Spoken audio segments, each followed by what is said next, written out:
Don't forget to subscribe and click the bell icon to receive future updates. Welcome everyone to a special edition of Bryno's Homebrews here on Bryno's World. This week we got a bit of a 2-for-1 special here as I'm going to be dealing with two different projects of beer at the same time on the same day. Well, the first one that I'm going to tell you, as you can see from the title bar up above, the big one. Yep, I'm going to try and make a really, really big beer. How big? Well, you saw the title bar. Something over 20%. Now, first off, how am I going to do that? Well, there's so many things that I need to do to get going with that. Mainly, the biggest ingredient is this stuff. Super high gravity ale yeast. Now, there's a whole lot more to creating a big beer than just special yeast. There's also tons and tons and tons of malt and sugar. But as far as actually doing that, I'm going to get to that in a second. First things first though, if you didn't see my live stream last week, let me get you up to speed on what happened. This stuff here, as you can see, is most of what's left of my orange and blueberry wheat beer. If you didn't see the live stream, I mentioned that I've been tasting this up until from here to about here, but it kept on developing this very, very buttery flavor. And if you know anything about homebrewing, you know usually that's not a good thing. In short, what happens is when yeast consumes the sugars, it converts it to carbon dioxide and alcohol, but it also produces a bunch of other chemicals. One of them is called diacetyl. I think that's how it's pronounced. But anyway, it tends to give beer a kind of slick, buttery, butterscotch kind of flavor that 99 times out of 100, you don't want in beer. How do you get rid of it? Well, the answer is pretty simple. Just let the fermentation do its job. Just let it ferment completely, and the yeast will actually, once it's done consuming the sugars, it'll sort of clean up the diacetyl, if you will, and you'll be good to go. How did my beer get screwed up? Well, when I added the blueberries here, it actually sort of re-kickstarted fermentation with what yeast was left here in the beer, and there was a little bit of it left. But unfortunately, between the time I racked it into the secondary and put it into the keg, it was about a week and a half. Usually I let it go for 2 whole weeks. And in this case, since there wasn't much yeast left, I probably should let it go more. So now, a beer that's supposed to taste like orange and blueberries tastes like Werther's Original. And I don't like that. So, how are we going to fix this, I hear you ask? Very, very simple. Remember when I said that yeast naturally clears all that stuff up? Well, I'm actually going to add some more yeast to it. Simple as that. I'll just add some yeast to this stuff, put it back at room temperature, get the airlock back on, and let it sit for maybe a couple more weeks. And hopefully by then the yeast will clean up the diacetyl, and this stuff will be tasting as good as orange and blueberry wheat. It's not the same yeast as I originally used. That was a dry yeast, but this was the closest yeast to what I had in the beer, which is an American wheat ale yeast, I think. Now, I'm not going to put the yeast in here right now because I literally just pulled this stuff out of the fridge. I want to heat it back up to room temperature, so I'm just going to let it sit for a while before I put that into here and let it finish up the job. But until then, we've got a 20% beer that we need to make. So let's not waste any more time. Let's get started with that. So, how am I going to attempt to make a 20% alcohol beer? Well, I'm going to start by not making a full-size batch. With this 4-gallon pot, I plan on making just a 1-gallon batch at the very, very end. So, I don't want to waste all this effort on a 5-gallon batch that might be totally undrinkable or terrible or not quite 20%. I've also done a lot of looking up and researching and trying to find out the best way to go about this. And obviously the first ingredient was the super high gravity yeast, which I purchased. Now, one bit of concern. Note the best buy date. September, late September roughly, I don't remember the date exactly. But as I'm filming this, it's November, early November. I don't know if this is going to be any good or if the yeast is bad or whatever.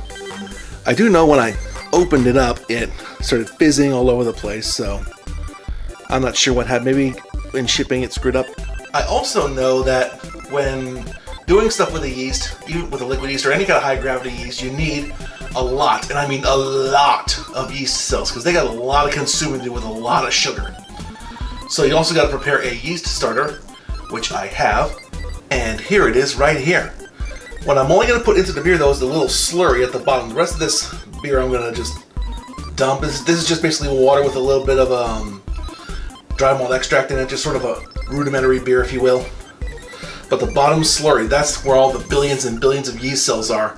That's what's going to go into the beer. That's what's going to ferment this to, I hope, 20%. So first things first, let's just get some water into the pot. 1 gallon here. I might put more than 1 gallon into this, depending on how much more volume I get when I add the sugars into it. Maybe another half gallon. I've got 2 potentially, but I don't know if it'll all evaporate in the boil, so I might put an extra half gallon in and then top it off towards the end. And of course, sugars convert into alcohol, so if you want to get 20% alcohol beer, you need a lot of sugar. And I'm going to start with this 3 pounds of light dry malt extract. But I'm not stopping there. I estimate that the 3 pounds will probably only get me maybe 12, 13, 14% ABV or so. So I'm going to add some highly fermentable sugar in the form of just regular table sugar. Because whereas some of the sugars in this malt extract are not fermentable, regular table sugar is 100% fermentable. So this is going to be a lot of body without some extra sweetness. Turn the heat on to just medium-high heat, while at the same time giving it a nice stir just to dissolve everything.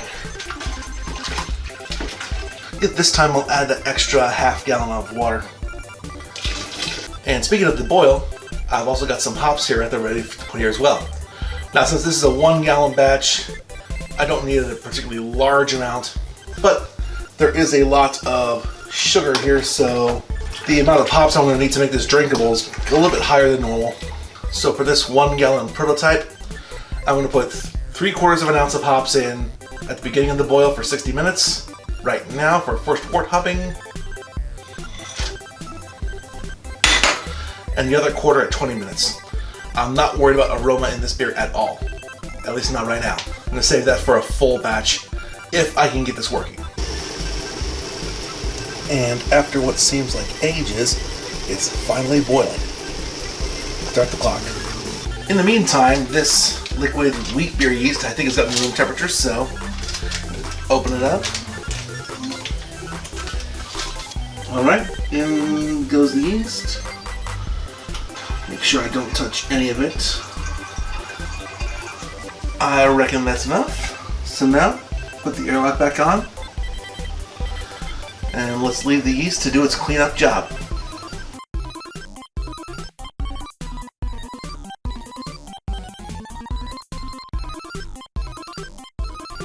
Alright, a little past 20 minutes to go in the boil, so the last bit of hops for flavoring, 1/4 ounce of Cascade. 20 more minutes.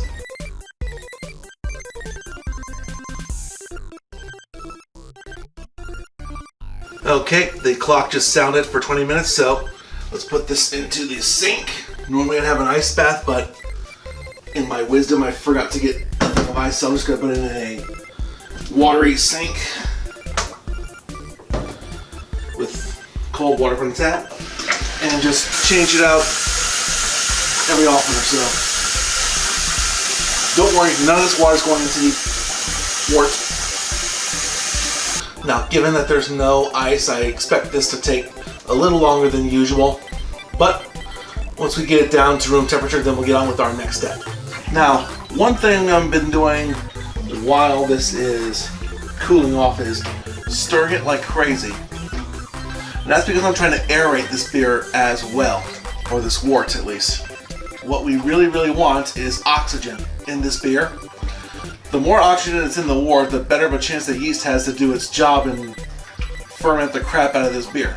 Now, normally I would not do something like this, at least not for one of my normal single or double beers. It just seems like an unnecessary step. I mean, I'm sure it would help, but it's not something I normally do. But for this project, in order to get a 20% beer, I want to give this every advantage it can. I want to give the yeast as best of a chance as possible to convert all these sugars into alcohol, or at least as many of them as it can. So I'm taking no chances.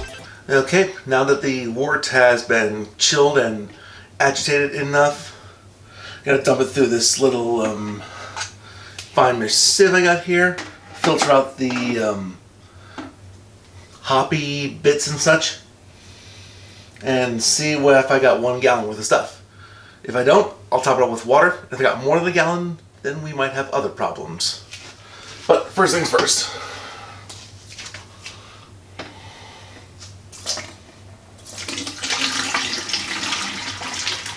That's my other problem. Alright, I'm switching to just a regular strainer. It should work just as well.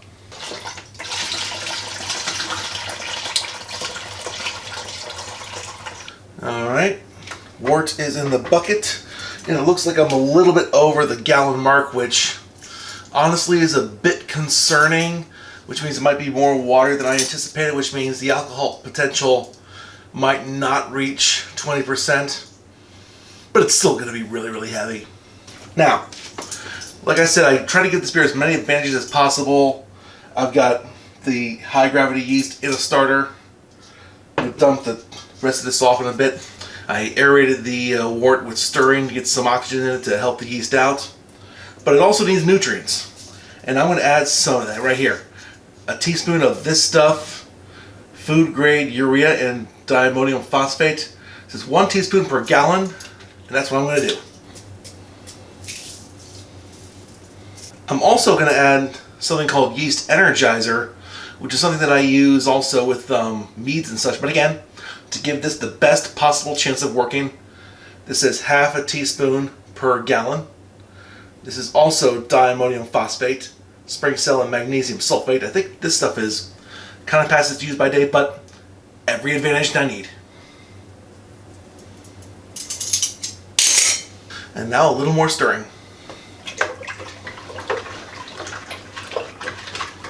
Okay, that ought to do it. So now I gotta get a gravity reading, which could be a little bit easier said than done.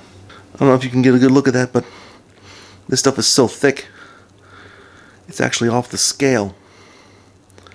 So, how am I gonna get an accurate reading, I hear you ask?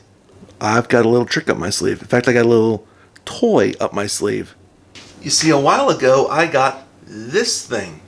This is a tilt hydrometer. It's a digital hydrometer that works via Bluetooth and your computer network. There is also an app for that on your phone. This is a way that you can track and monitor your beer as it ferments in real time. And it is not sponsored by Tilt. I bought this with my own money because I was curious about it. I'm going to give a sort of a quasi-review of this product as I'm fermenting, and I think this kind of beer, a super big beer, will kind of put it to the ultimate test, if you will. So, what I'm going to do is I'm going to put this into the wort. Now, this will monitor a beer's specific gravity as well as its temperature, plus I can leave it in the fermenter while it's fermenting, so I can check it out in real time, which is really, really nice. The only thing that I seem to not like about it is that in order to record data continuously, the app has to be running continuously. But there is a way around that. If you have a little microcomputer called a Raspberry Pi, you can actually fit it with the actual software provided by Tilt to do that monitoring for you, and then monitor that on your phone through its browser. And wouldn't you know, I just happen to have one of them and set one of those up not too long ago before filming. So I've got it on my browser on my phone right now, and if you see the screenshot, yep, I called my beer that. I'm looking at a gravity right now of 1.168 at 73 degrees Fahrenheit. So, by my math, if every single sugar in here converted to alcohol, we end up with a 22.2% beer. I know I'm not going to get that high because 3 pounds of this is malt extract, so there's some infermentable stuff. All the sugar is fermentable though, so that will help us out. We might be on the fence of 22.0, assuming everything works. Speaking of everything working, it's time to put the star of the show in, the workhorse. This, our yeast starter. Now, I'm going to drain this of most of the beer, the primitive beer, except for maybe a little liquid, and the yeast solids that are at the bottom of here, which is the billions and billions of yeast cells that we will need to turn all this beer into lovely alcohol. I reckon that's more than enough.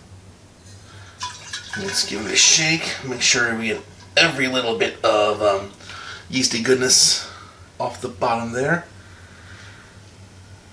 And yes, I got an Earl Matter flask just to make these starters. Why? I thought it was a good idea. So anyway, here we go.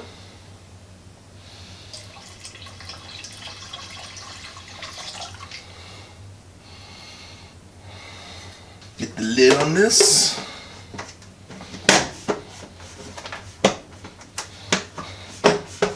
And put on the airlock. And now we wait and hope for the best. So what do you think's gonna happen? Will Bryno's big beer be a success or a disaster? And will I know how to use the bleeps as I say this message? And on that verbally incendiary note, that will do it for another session of Bryno's Homebrews here on Bryno's World. Thank you very much for watching. If you like what you see in these videos or have an idea for some beer I can make on the show or anything else you want me to see cook or make or whatever, leave a comment down below. Otherwise, don't forget to like this video, share with your friends, subscribe if you haven't already, and please kick the bell icon. Don't kick it, click it. You can kick it if you want. Click the bell icon to be the first to be notified of future Bryno's World updates. Once again, thanks for watching, and have yourself a good one.